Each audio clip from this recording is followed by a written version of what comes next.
Hey everyone, this episode is brought to you by River, the place that I personally go to securely invest in Bitcoin with confidence and with zero fees. And now, with Bitcoin interest on cash, you can even earn daily Bitcoin interest on your cash balance.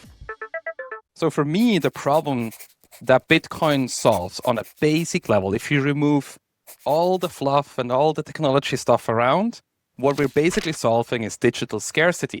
So up until Bitcoin was invented, there were other ideas, but none of them was as beautiful as Bitcoin, that it solved a problem that in the digital world we could not solve before. And that's basically, how do I transfer something from one person to the other that the person that receives it can be sure that I don't have it anymore?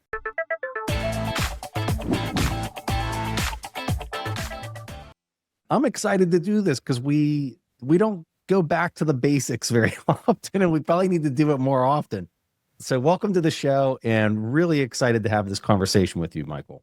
Thank you, Preston. Yes, I love to explain Bitcoin and go back, because I think we sometimes spend a little bit too much time on like the really hard technical things. And there's one of the things we're trying to do is to onboard a lot of people. So going back to the basics, I think, is from time to time really good.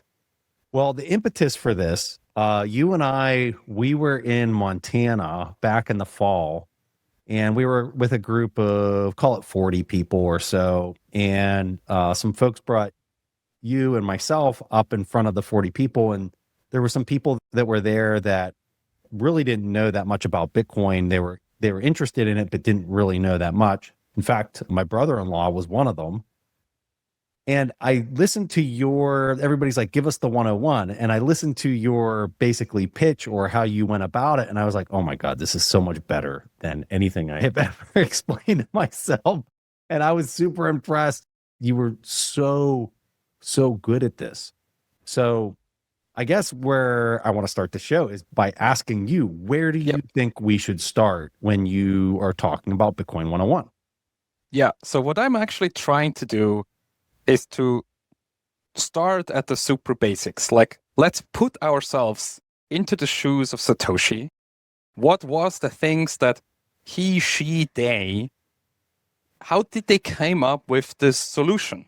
Like, we don't obviously know how exactly they ended up with, but I really like to understand things, anything in the world, with putting myself into that person's shoes and thinking like, okay, what is there? What tools do exist already?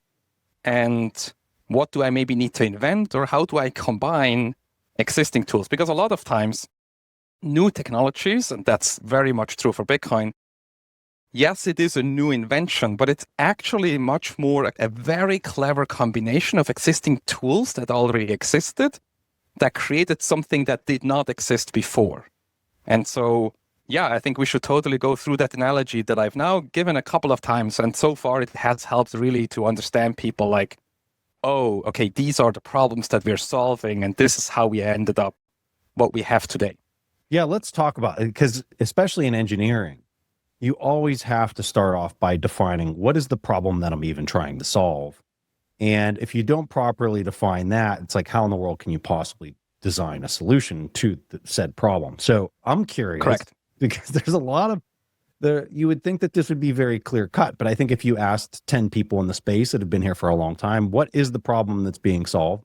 I think you'd get a pretty good culmination of different answers that kind of point to it, but I'm curious what you would define the problem as. Yeah.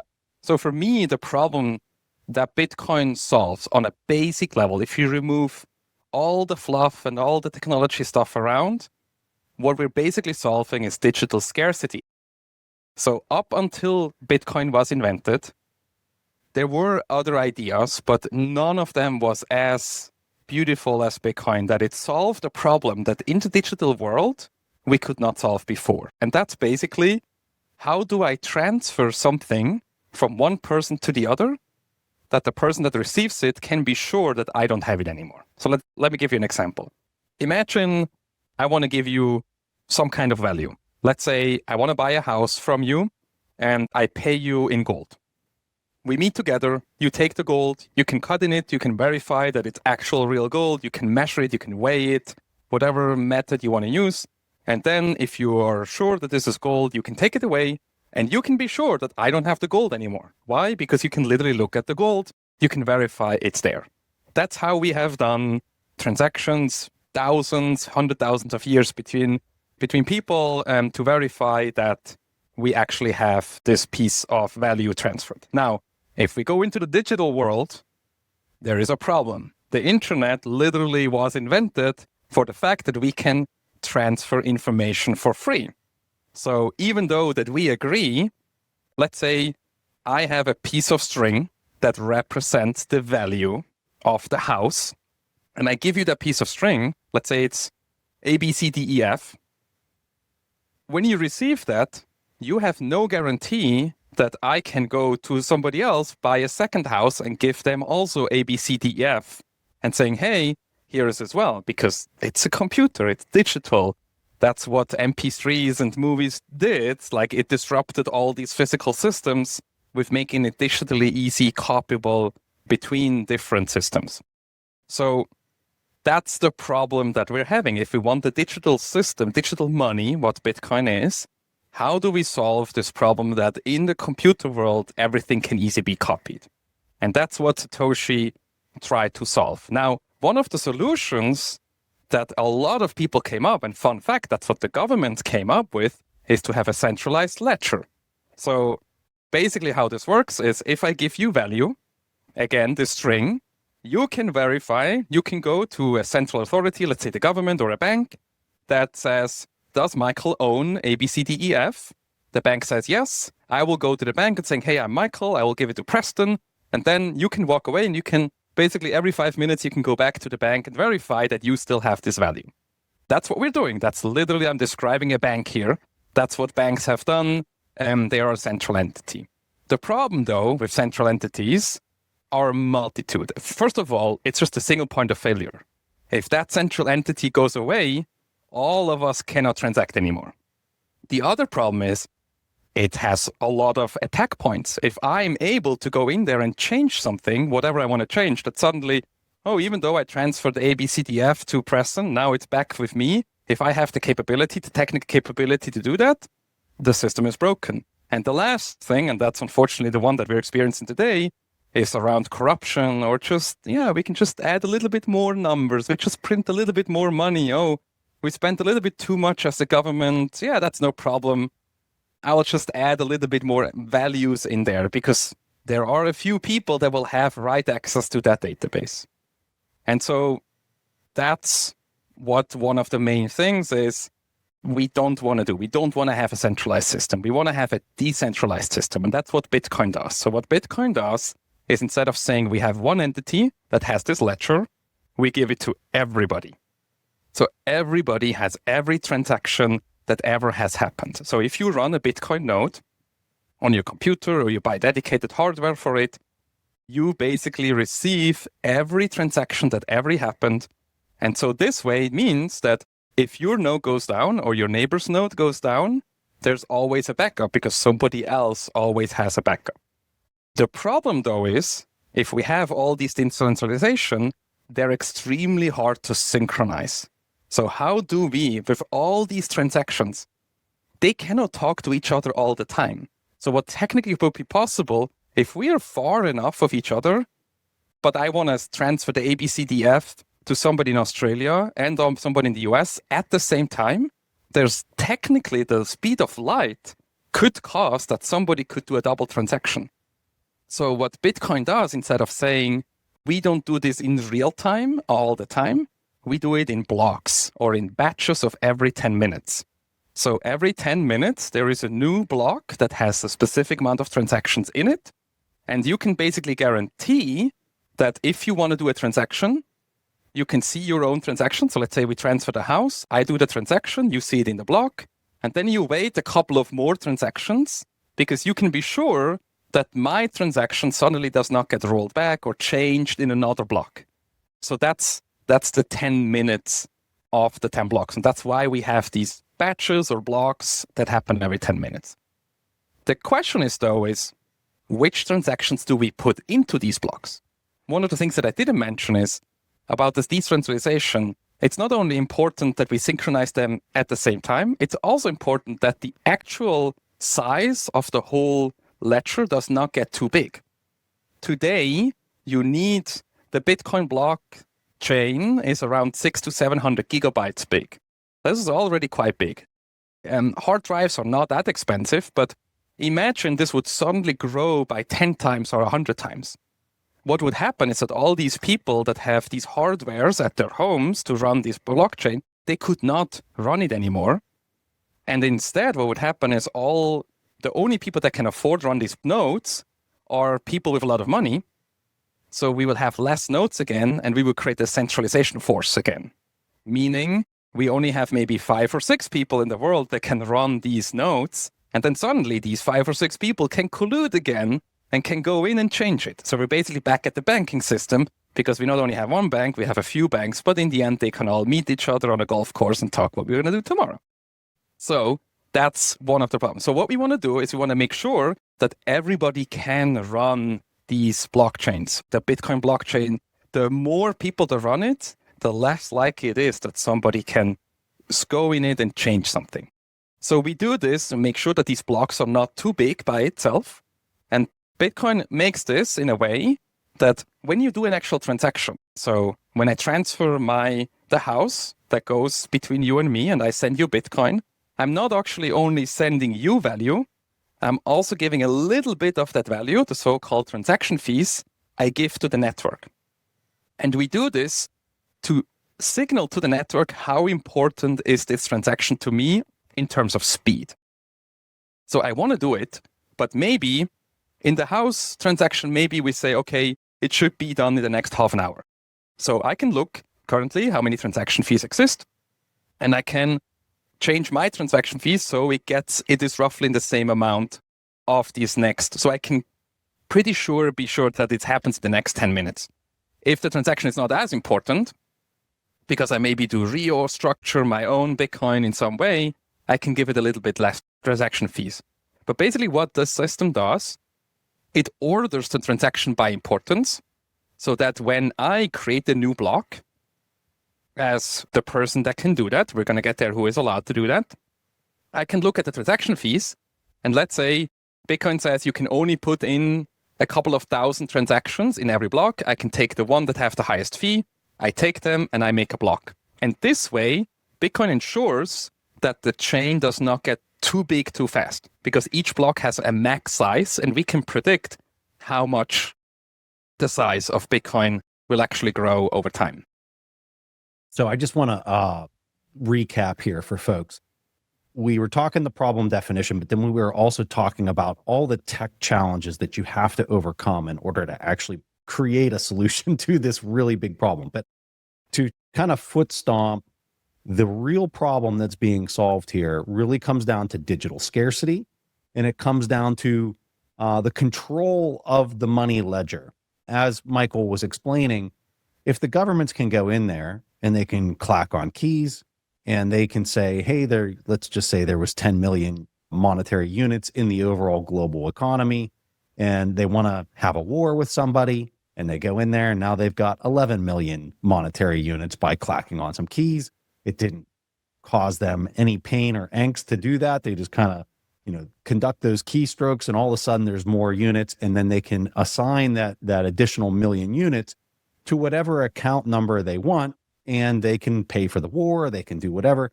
But the problem for all the participants in this system is there's not 10 million units anymore. There's now 11 million units, and their buying power of the work that they've already performed has been debased and is not as valuable, right? That is the problem at the core of what Bitcoin is trying to solve. Now, to solve it, and Michael was getting into a lot of these, the time sink issue. How do you prioritize the transactions across the entire planet?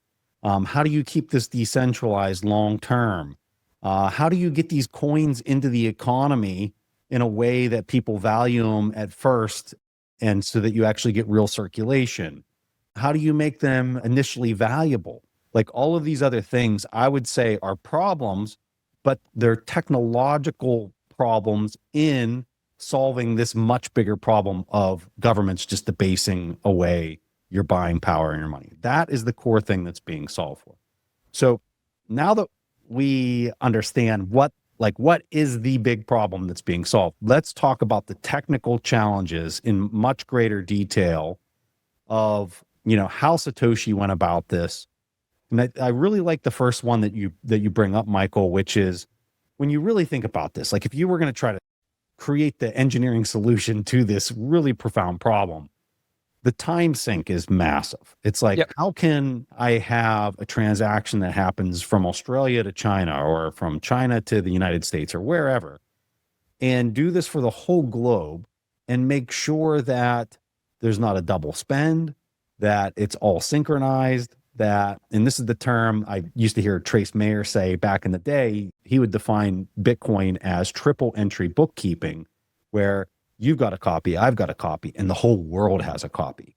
And that's what we're really trying to do in creating a global ledger. So talk us through how Satoshi, you hinted at it earlier, with blocks, but really get into the nuance of like how complicated this problem is and how elegant the solution has been with it running as long as it has without issue. Yeah, so synchronization of databases is probably one of the most complex systems in the world. And that has nothing to do specifically with Bitcoin. It's just like if you try to synchronize anything, I don't know if you know, but there's literally sea cables built between London and New York Stock Exchange, bought by companies just to ensure that they have as fast as possible transaction times. Or like I've heard this before, that like around the New York Stock Exchange are literally just data centers of companies that want to be as close as possible because it's all about the speed, like light speed. Yeah, there's a book called Flash Boys where they talk about installing microwave antennas because they could actually arbitrage trades. I think it was from like Chicago to New York. There was like a whole network of microwave antennas to speed up the transaction and actually to be able to front run other traders. Amazing. Michael Lewis book called Flash Boys. But yeah, go ahead. Sorry to interrupt you. No. That's exactly like, that's the thing we have to understand. Like at one point, people have incentivations to literally optimize hardware or build new undersea cables, which are millions of dollars because they know they have an edge over others. And Satoshi realized that if we would try to do a system that would instantly in real time synchronize the whole world with each other, we would end up with a system that could be gamed. And again, it would give value or it would give an edge to people with a lot of money. Mm-hmm. So him saying, let's stop this, let's only do it every 10 minutes, is one of the massive things, because that allows, this removes all issues around latency, at least on Earth. If we actually go interplanetary, this becomes an issue again, but that's maybe a topic for another day. But within, at least around the Earth, the latency of just the physical latency of speed of light, of sending information between, let's say, the west coast of the US to Australia, is short enough, it's a couple of 100 milliseconds, that the 10 minutes, it would not be possible. It's extremely unlikely that somebody could cheat each other. Because how this technically would work is that, let's say, I'm in Australia and in the US at the same time, and I transfer Bitcoin, and I spend it in Australia and I spend it in the US at the same time. If we would have very short block times, specifically block times shorter than the transaction time, the person in Australia would receive it and says, oh, I got it. Let's say here's the house or here's the value, and it's obviously not a physical transaction. Let's say it's a digital transaction. So I receive some kind of value from that person through the internet. And then at the same time, I do the same transaction with the same coins also in the US. And that person also thinks they received it. And then a couple of milliseconds later, they realize, hey, wait, we both received the same coins from Michael, but it's already happened. One of them been won. And so one of them basically got cheated by me because I was able. Now this can be on purpose. I could literally cheat, or it can just happen. Like it just literally just technically happen. And so with these 10-minute block times, I can guarantee that a new block only comes out every 10 minutes. And also as the person in Australia and in the US, I can just wait a couple of blocks to see if the transaction that my value was transferred is still in there. Because there is technically the possibility, there is a thing called block reorgs, where it's possible that the blocks that just the next block is actually not the block that is going to be winning in the future. This happens every couple of weeks. let's pause really Yep. fast. I just want to say, so if we have a miner that Yes. finds a block simultaneously, both of those blocks are basically in limbo. You don't know how the chain is going to go moving Correct. forward. The next person that finds a block can choose which block they want to mine on top of, and that is how it's determined which person basically Correct. wins in that tie scenario. So, and if I explained any of that incorrectly, No, that's correct. Okay. Yes. So basically, if I want to be sure that the value that you transacted to me or that I transacted to you, you basically wait a couple of blocks, because with every block of these batches points to the previous block. So that's where the word blockchain comes from. They are attached to each other. And yes, it is possible, and it happens from time to time, that two blocks point to the same previous block because they were found within the short amount of time, and literally because the transmission of the block, while one miner found it and started to send it to the world, another one found it before that information arrived. And so they both point to the same block. And then all we do is that all the Bitcoin nodes, they are completely normal. They realize, okay, there's two blocks. And like you say, the next miner then decides which one. And then my node will realize, oh, that block over there is abandoned now, or it does not. It's not on the newest tip that is called technically. And so basically all these transactions that happened in that block are basically undone. And so that's a reorg. Now, this can happen on purpose. We have had fights in the past because as a miner, I could obviously choose which block I want to go next. But that's why we're saying you should wait a couple of block confirmations. That's where that word comes from. And usually we say around 6 confirmations, because the fact that then randomly another block appears that have a longer tip than 6 is very, very unlikely. Yeah. Yeah, and it comes down to statistics of, when you're looking at how many times can this happen. And I'm kind of curious, do you know how many times we've had a block found simultaneously in a row? Has it ever reached 2, or has it always just been 1 that has been found simultaneously? It definitely happens from time to time that 2 blocks are found at the same time. Yeah.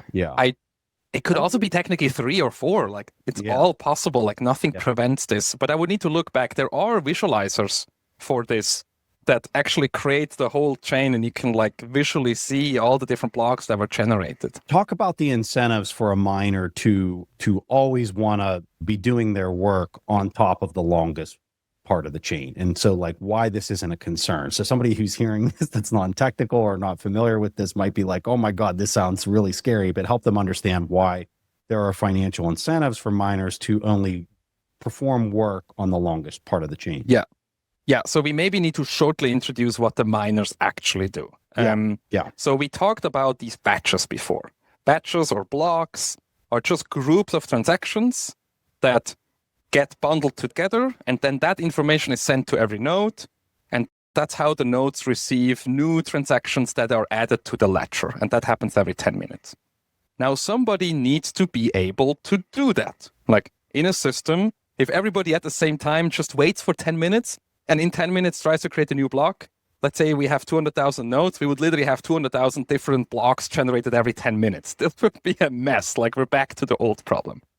So Satoshi had to find a way, how can we make sure that very few, preferably only one, finds every 10 minutes or can create such a block? And how they did this is they basically implemented luck into the system. So how this works, without going too deep in technical, is basically every block, in order for a block to be valid by the Bitcoin blockchain to accept it, its hash needs to start with a specific amount of zeros. Now, a hash is a function that you can take a lot of data, which can be a block, which can be multiple megabytes big. It's a one-way function to create from a lot of data into a small amount of data. In Bitcoin, this hash is 32 digits long. It's a SHA-256. That's where this word comes from. And it's actually used in a lot of different, so cryptographic, other ways use this all the time. But basically, Bitcoin says, in order to be a valid block, the blocks hash need to start with zeros. Now, the cool thing about hashing functions is, let's say you have the sentence, my name is Michael, and I create the hash from it. It has 32 random digits. If I just add a dot at the end, it's not just the last number that changes of my hash, the whole hash completely changes. And what is even cooler is you cannot predict how it changes. The only way is to literally run the hash only. So what these miners basically have to do is they take the block with all the transactions in it, and they hash it first. And they look, is the hash, does it start with the correct zeros? Most likely not, because to finding these many zeros is very unlikely. So what they do is they just add a number, it's called a nonce, a number used once, in the block itself. So they add basically some randomness into the block and hash again. Does it start with amount of zeros? No? Okay, let's do it again. So they basically just do this, and these computers or these basic miners that people maybe have heard of, they can do this 1 trillion times a second. So they're so optimized that they can literally do this faster than we could even see. But basically, that's what they're doing. And what is really cool, and that's another thing that Satoshi figured out, is you can predict how fast the network will gonna go find the block if you know how many of these hashes per second that the network has. And so what they basically do, that's called the difficulty adjustment. So basically, let me put a little bit of context on this. So yeah, let's say that we monitor the network for 2 weeks, and we find that we were expecting the network to find a block every 10 minutes over 2 weeks, but it found, let's just say it's around 2,000 blocks over those 2 weeks. If it finds all of those blocks in, call it, instead of it being 14 days, it finds them in 12 days, the network senses that there's a whole lot of compute on the network. There is a lot of hashing on the network, and it knows that it has to get more difficult because they're finding the blocks too fast. It needs to be every 10 minutes. They're basically finding it, call it every 9 minutes or 8 minutes. And so now it needs to get more difficult. If the network finds that 2,000 blocks, and I know that's not the right number. It's 2016 it is. 2016, thank you.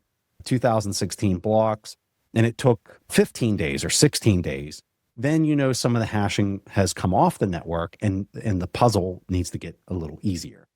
So that's how the protocol is sensing this in order to dynamically make an adjustment so that the coins that are being issued through this protocol, and it has a terminal amount of coins of 21 million, that it stays on this exact pace over time because it can sense how much compute is on the network.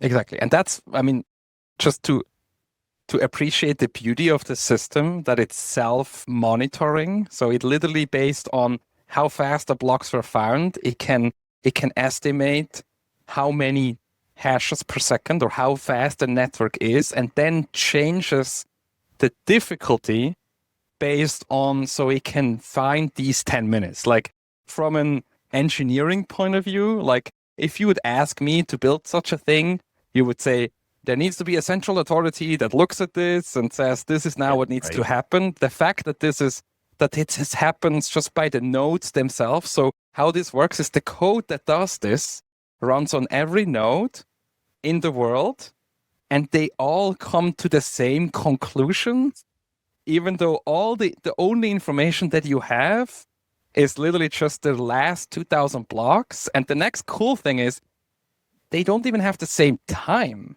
Like the time is basically every computer maybe has a different time, because time is not defined 100% what time it is right now. So yeah, the beauty of all of this is it's almost magic. But that's basically how, coming back to the analogy, is that how the network guarantees that there's a block only every 10 minutes. If it's a bit faster, it adapts it. But yes, over the long term. And the other cool thing is, and that's sometimes confusing for people, sometimes just the average means sometimes we have no blocks for 20 minutes. And also sometimes we have 3 blocks within 1 minute. It's the average. So it's not every 10 minutes like like a clock, it's the average over 2 weeks. So that's also when people sometimes say, like, when does my Bitcoin transaction go through? Sometimes it takes really fast. Sometimes it takes a bit longer. This might be too technical or might be going a little too deep while we're still kind of covering the surface area of all of this. But one of the things that's super, super important about Bitcoin versus any of these other quote unquote crypto blockchains is Bitcoin it's not impacted by the clock. So when we talk about this idea that your time might be different than somebody else's time, and just think about it from a centralization standpoint. If somebody controls the clock and we say, we're using this GPS time, which is being put out by whatever government, you can see how there could be a bit of a concern and an issue there from a centralized control standpoint of the overall network. The way that the miners look at this is, let's say Michael found the block. He solved the puzzle and he transmits to the network. Here's the solution. I found it. Everybody on that network that's looking at his answer, almost like he filled out a test at school when he's saying, I found the answer. Here's the proof of work. All the ways that I went about to find it. You can verify it yourself. Everybody in the network is now taking that answer key that he just provided to the network, and they can immediately verify that he did in fact find the right answer. And as soon as the network gossips this across all the different nodes and all the different miners that are trying to perform this work, they immediately want to start work on top of his solution, because if they don't, they're going to lose money. They are going to basically just expend energy on an old problem that's already been solved, and nobody wants to do that. And because of this proof of work mechanism, you can see how the clock and the time doesn't matter anymore. And the reason it doesn't matter is because all you want to do is just work on the next problem that you have verified yourself has been already answered and it is already there and that there's a solution to. Yeah. And that's super important because, Gigi and some others have some fantastic articles about this idea of time and how Bitcoin has solved this time dilemma of centralized time, especially as you're trying to globally sequence all of these transactions. Mm-hmm. And Bitcoin is the only thing that's using proof of work where time is not a centralized gatekeeper thing that can be manipulated by some outside entity, call it a government. Correct. And if we continue the analogy, one of the things though is like, why would all these miners do that, right? So like these machines, this computation or that guessing of this number with all the hashes to generate this 64 digits or 32 byte hash, this is a lot of energy. And there might be people out there that are worried about the usage, all the energy usage. So we need to give these miners an incentive to actually do all of this, because they would not spend millions of dollars on energy if they wouldn't get anything back. And that's where Bitcoin, again, it's so beautiful. So A is they get all the transaction fees. So whenever my transaction, let's say I send you a Bitcoin and I'm saying, hey, like a couple of sats can be used by the miner. So basically all these transactions that the miner adds to the block, all the transaction fees they pick out and they send to their own Bitcoin address, and that's theirs. But also at the same time, they get the subsidy, meaning Bitcoin, another issue was like, how do you actually distribute this 21 million? You can't just give it all to one person or a group of people. That would be the government again. So instead, we said, or Satoshi came up with this idea of giving it into every block. So the first blocks that were mined by miners, they had a subsidy of 50 Bitcoin in it. Meaning every time that a miner found a block, they generated themselves from out of thin air, basically, they created 50 additional Bitcoins and gave them to themselves. Now the network enforces that the halving, this goes down. So initially it was 50, then 25, 12, 6, and right now we're on 3 Bitcoin, where these miners can give themselves a reward for all the work that they're doing. And Michael, just so people understand, so the way that the the rules of the protocol is, so if you're in that first cohort of 210,000 blocks and you find the block, you can receive 50 Bitcoin from the protocol itself. And this is how the 21 million come into existence. Yeah. And then after that first 210,000 blocks, now you're on the next set of 210,000 blocks. Now it's 25 Bitcoin that you can receive for finding a block.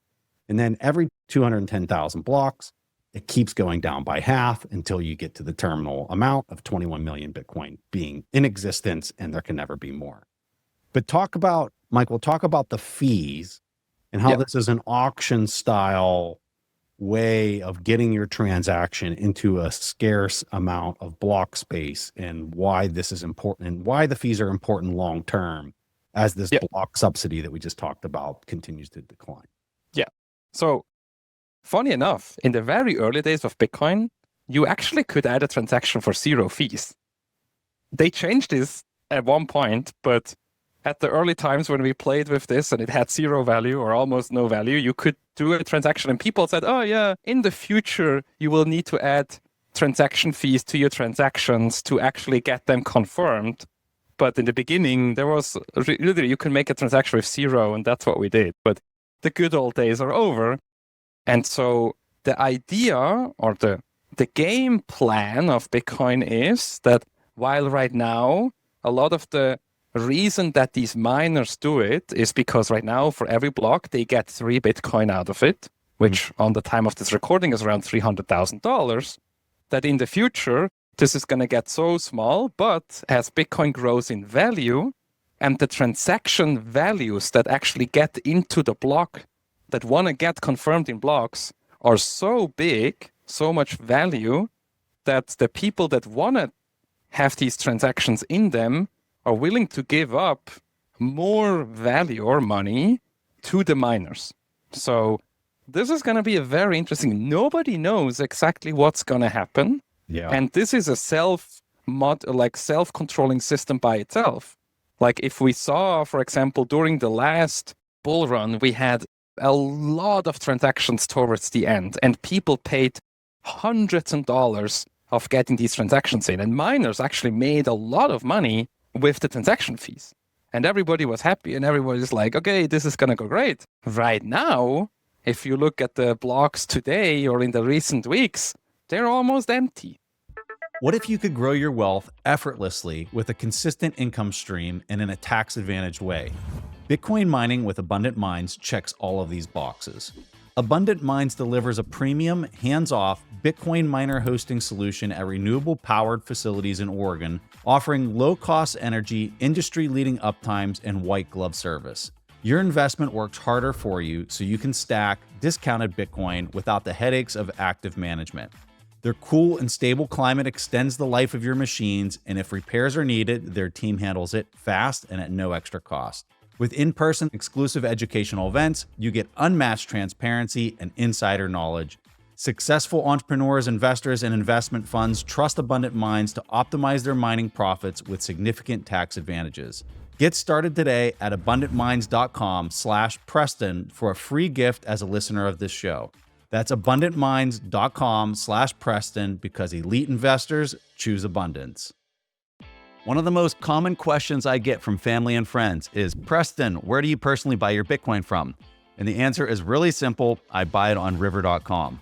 Not only can you buy Bitcoin with 0 fees on recurring buys, but you can earn Bitcoin interest daily on cash balances while waiting for good buying opportunities. And over the past 2 years, these returns have been twice that of most high-yield savings accounts and 16 times the national average, making it a powerful way to grow your holdings. You also have peace of mind knowing Bitcoin on River is held in multi-sig cold storage, fully licensed and regulated in the United States. Plus, their relationship managers are US-based and available by phone for you or your business. Additionally, River has built its own infrastructure from the ground up, meaning it doesn't rely on third parties to function, like a lot of other Bitcoin exchanges.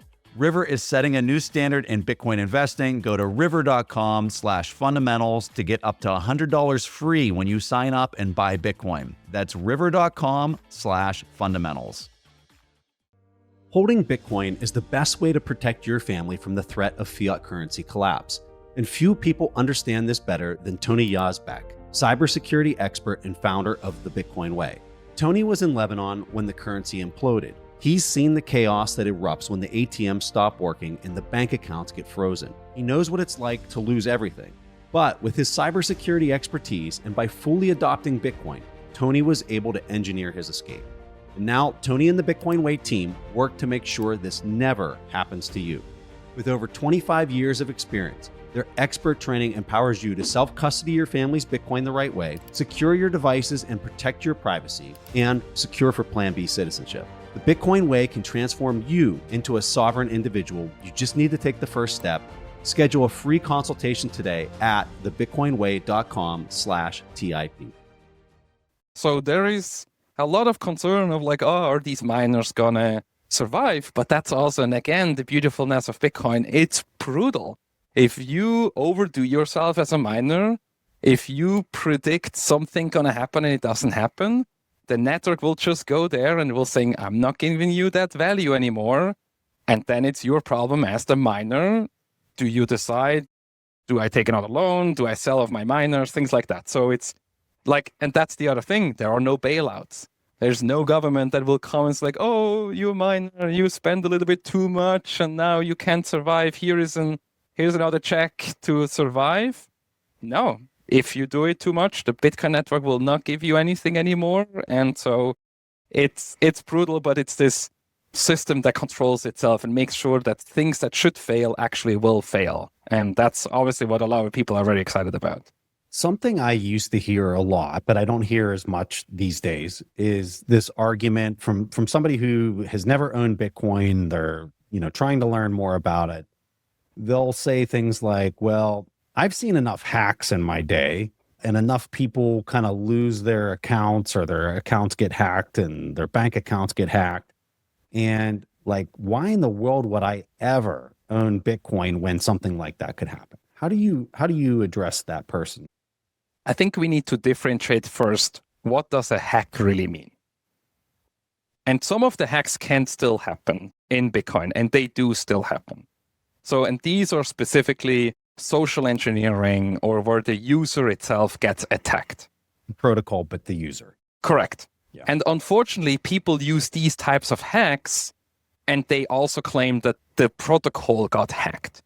Like we just recently had the one with Coinbase, where some support engineers got bribed, they gave out some data, and then, so what happened is that they figured out who the customers of Coinbase is, and they called them, the hackers called these people, claimed their Coinbase, and can you please transfer money because your money is not safe anymore, and whatever. And of course, Bitcoin transactions happened, and then unfortunately people claim Bitcoin gets hacked, and news outlets unfortunately don't have enough time to research all of this, so they use the fanciest or the most clickbaity title, and of course Bitcoin hacked is the one that drives their value. I understand that part. But what we need to understand, these are hacks against the people.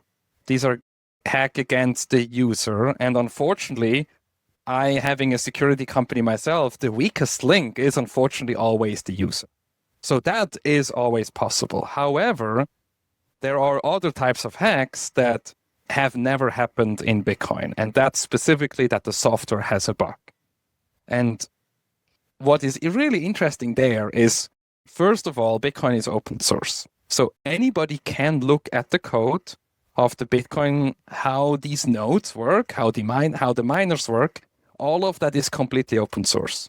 So the fact that if somebody that finds a bug in it would actually be able to drain all the money of all the Bitcoin, let's say it would be a really big bug, that this would be possible, there's a massive incentive for people to actually try and find these bugs, because the value that you get out of it is extremely large. If you find a bug in Bitcoin, you can make a lot of money very fast. So the fact that there is so much incentivation means that actually a lot of people are looking at that code. And I would claim that probably the Bitcoin code base is one of the most reviewed code in the world, because there's just so much incentivation to find a bug in it. And the fact that we never had a critical issue, or that we had some smaller issues in the past, but they were fixed, that was like at the really early days of Bitcoin, where a lot of other things could also have just killed it. But if you look in the last couple of years, we never had a critical issue anymore. And the fact that there's so much bounty or incentivization tells me, as somebody that works with open source and security and software all the time, that there is an extremely small likelihood that the network itself could get attacked or has a bug that somebody has found but not used yet.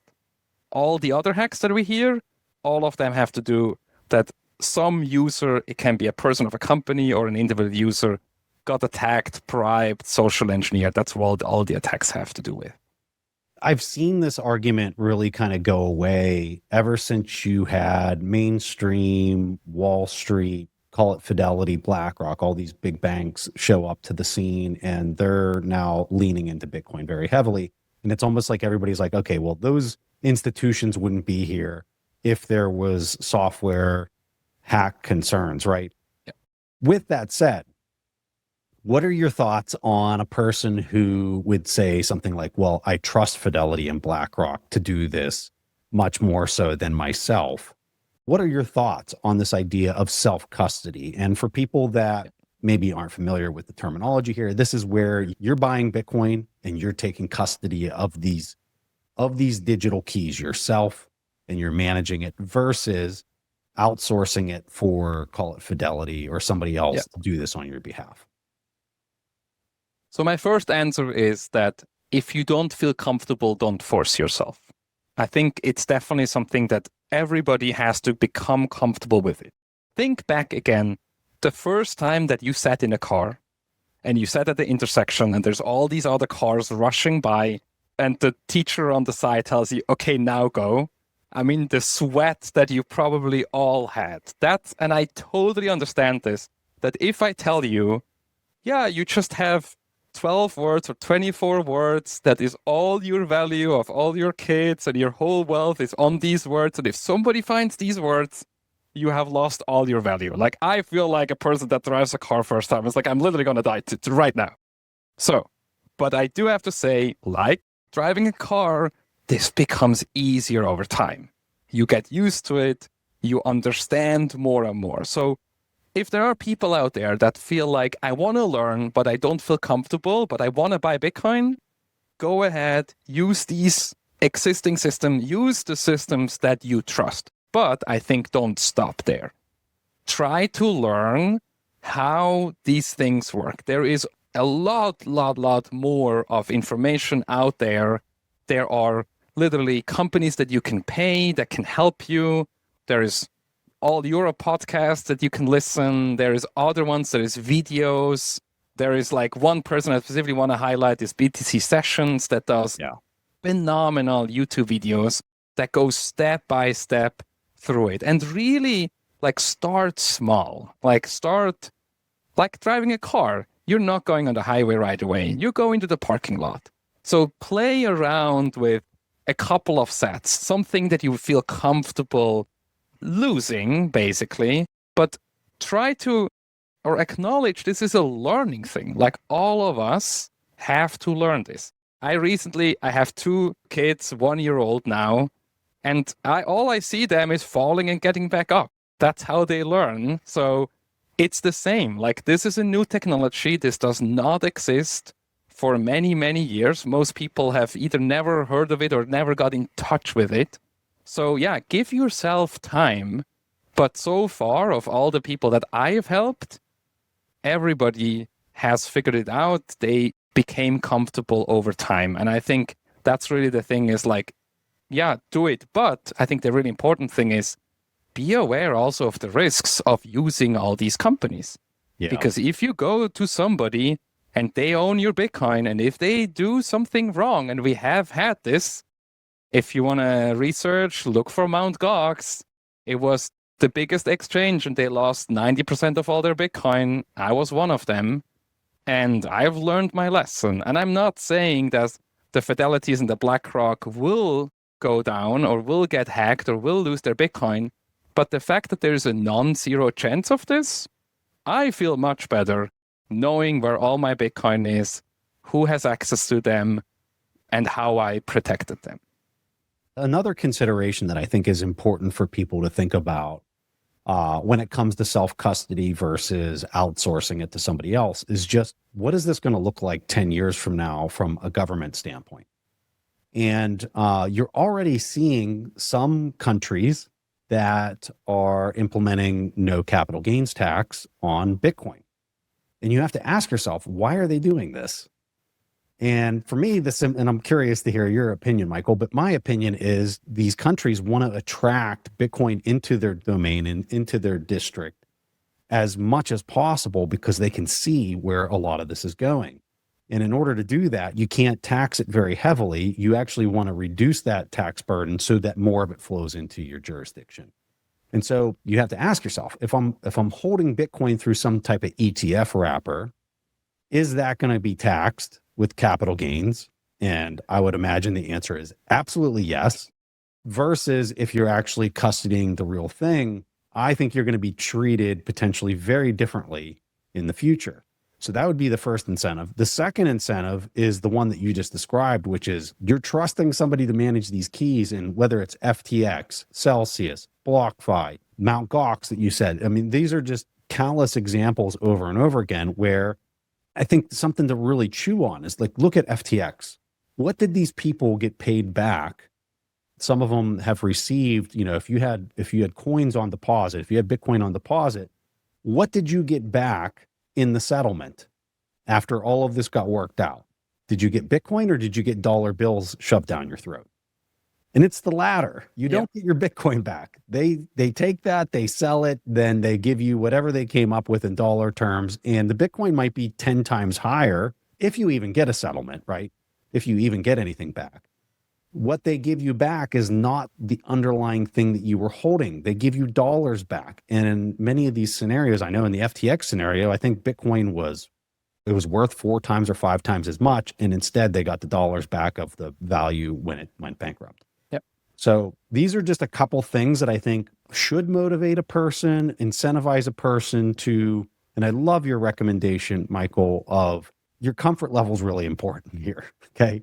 Go out there, get your feet wet, learn. And if you do want to start trying out self-custody, there's so many great exchange. River, my God, they're a sponsor of the show, but every person that has ever gone there and then had a conversation with me, and same if you're over in Europe, Relay, incredible exchanges that when people go there, like, oh my God, this was so easy. And now you might be leaving the coins on the exchange, but you have the option to self-custody from something like that versus if you go out and buy an ETF. Yeah. So, yeah. No, I think you bring up a very good point. Yes, it's a gradual improvement. The thing that you will implement today doesn't mean it's the thing that you do tomorrow, and is not the thing that you do end of the year. Yeah. And also, like, Bitcoin itself, it's a journey of trust. Like, I've seen this with so many friends. I tell them, like, or we talk about this, they bring it up in some discussion, and like, there is the trust in the monetary system itself that you need to first gain. And for that, you don't need to run around with your 24 keys yet. That's then really when you really understand, and you understand all the risks that then the Bitcoin that you bought on the exchange. So it's a lot of times, and we see this also, like, every time that the price goes up, the sale of all these self-custody tools of the hardware wallets, they also spike, because that's when people realize. The good thing is definitely that I have to say, compared to like many, many years ago, there were no exchanges I could suggest. Yeah. There was literally like, I have no idea, because they were like some overseas somewhere. So I definitely trust, let's say, River or Relay in Europe much more to actually have my Bitcoin under control than what we had available 10 years ago or even 5 years ago. But in the end, yeah, you need to ask yourself, do you want to be in full control? Do you want to have access to all of it? Or do you want to trust somebody? And anybody, and that's actually happened to me, that ever had a bank account closed on them knows how much of a feeling that can be when suddenly the money that you thought you have access to, you don't have access to anymore. Yeah. And we see this every time. Like, we saw it at the SVB issues where the bank over the weekend, it was unclear if people have access to money. the companies that have Bitcoin or the people that have access to Bitcoin, they had access to liquidity. And that's one of the things is like, how big is the chance that you think that your bank, for whatever reason, suddenly is not available anymore? And if there is a non-zero chance, which I think there is, even though it's maybe very small, but it is, you need to think about this. And that's overall, I think, also what we stopped doing in the past, that people don't actually care for themselves anymore. They outsource everything, including their whole wealth.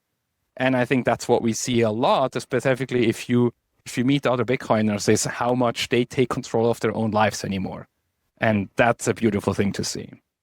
The last thing I want to talk to you about, something, a confusion that I see so much with people that even have been in the space for a while, is this idea of running a node versus mining, and people confusing these two things or not even really understanding what a node is or why it's important. Help people understand this difference between a node, a mining rig, and why this is important. Yeah. Okay. So let's go through the things. First of all, the node is basically the decentralized ledger. Your node will have every transaction that ever happened.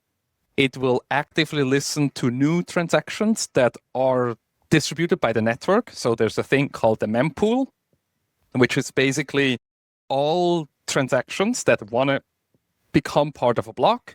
They are distributed by a system, and each of the nodes has their own little mempool where they keep all the unconfirmed transactions. And so that's what the node does. And the nodes also enforce the actual consensus. That means my node, I'm connected to, let's say, 6 or 8 other nodes. It's a peer-to-peer network. So not every node is connected to every other node, but instead every node is connected to a couple of others. And because through this network, new information gets transferred in a reasonable amount of time. Now, what could happen is that I receive from some node, I receive a block that says, hey, Preston gives themselves 22 million Bitcoin. Then my node looks at this and looks at all the transactions, and it has computer code, and you can read, that's open source code, that it verifies, are these valid transactions? And if they're not, then my node says, yeah, I don't want to talk to you anymore. And more importantly, I also don't continue relay these blocks. So the only way that this network actually works is that every node is verifying every single block, every single transaction that gets mined, gets verified. And that's, for example, how a hard fork happens, is that suddenly if different nodes don't agree with each other, then they have a so-called chain split, because maybe some people now suddenly believe there should be 42 million Bitcoin, and another thing, there should only be 21 million Bitcoin. So you then have a split where some nodes think this is the truth and the other nodes think this is the truth. But the nodes are the keeper of the record, and they're also the enforcer of the validity. Now, the miners, they actually don't do any of all of this. A miner actually needs to talk to a node. So if you go back before we had pools, because pools solve another problem in mining, the miner directly talked to a node and said, give me all your transactions that you have that should be in the next block. And then the miner just does the hashing. So some people call a miner actually a hasher, because actually that's all it's doing. The miner talks to a node, asks it for the next block, and if it finds a block that fits the difficulty adjustment, the miner gives it back to the node itself verifies it, says, yes, good job, miner or hasher, you found the correct requirement to do this little block. And then the node distributes it to all the other nodes, and hopefully all the other nodes agree with you that this is a valid transaction or a valid block, and they will distribute it. And then the next miner will say, oh, there's a new block. I will now take this block to make my transactions in it. But in the end, every miner out there, in the end, also needs to run at one point, a Bitcoin node needs to be running that is part of the network. So the thing that actually makes it all possible are the nodes. The miners are literally just the thing that does the hashes very fast, but they don't actually have anything to say. It's all done by the nodes. One physical way to kind of think about this, if I gave you a gold bar and you wanted to verify that it was real gold and it wasn't like tungsten or lead in the middle of it or whatever material, you would take the gold, you'd flatten it out, and then you'd come in there with a spectral analyzer to verify that it's whatever quality of gold throughout the entire gold bar. That process of analyzing the gold and figuring out whether it was authentic or not is the equivalent of running your own node. Yep.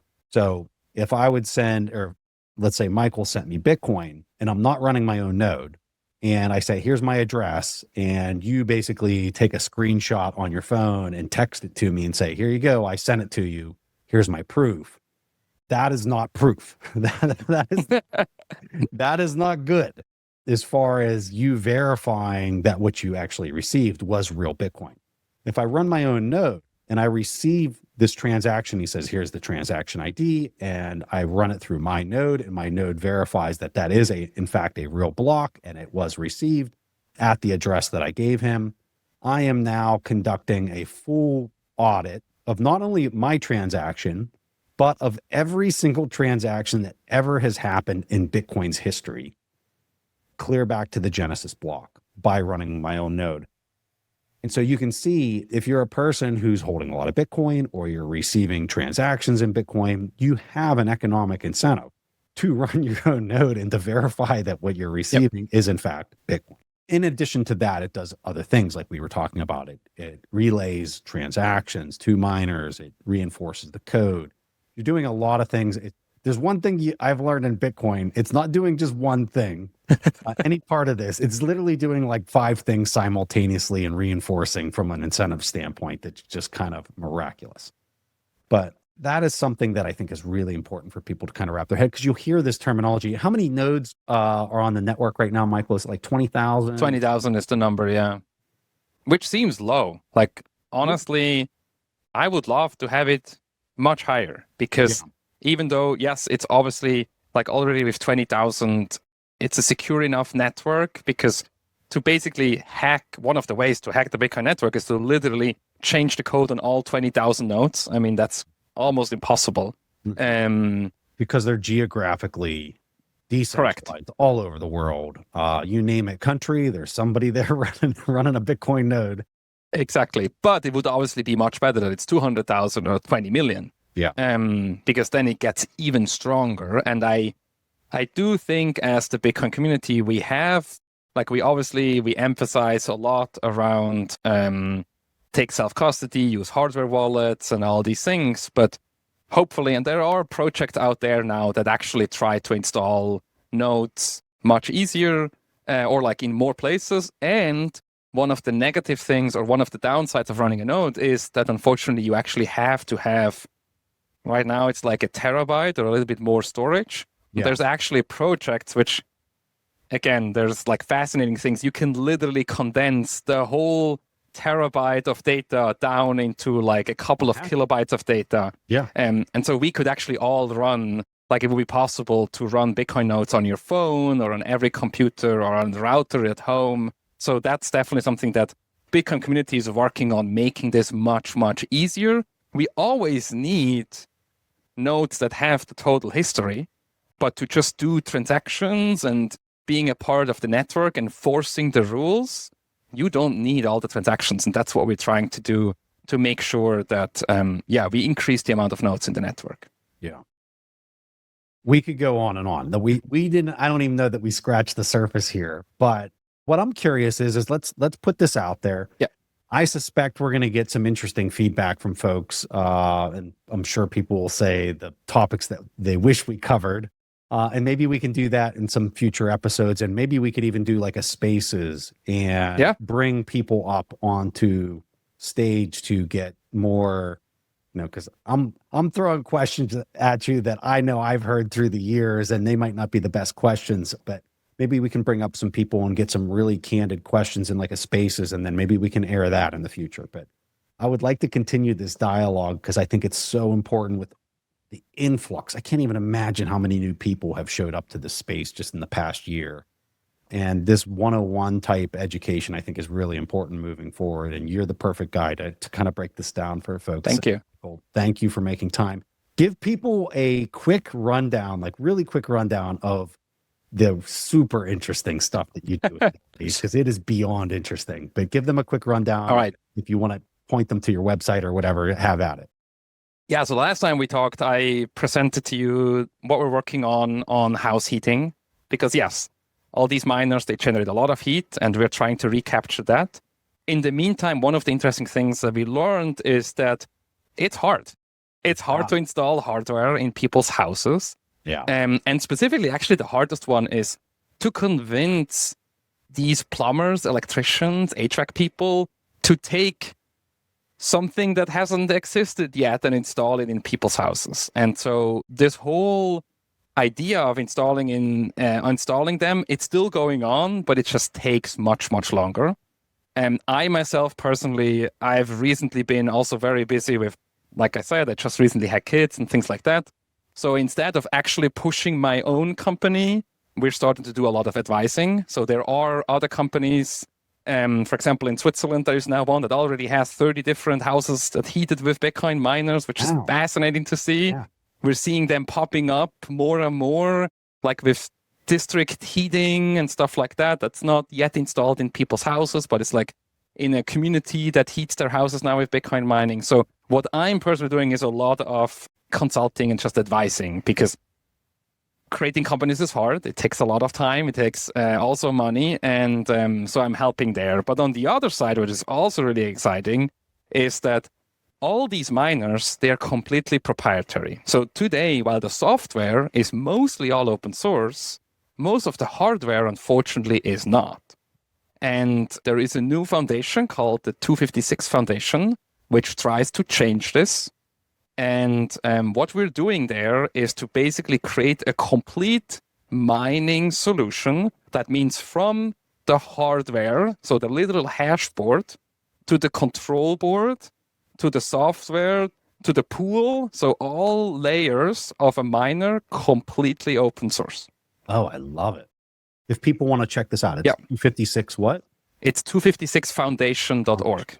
And what is actually really cool, their fundraiser, they found a block.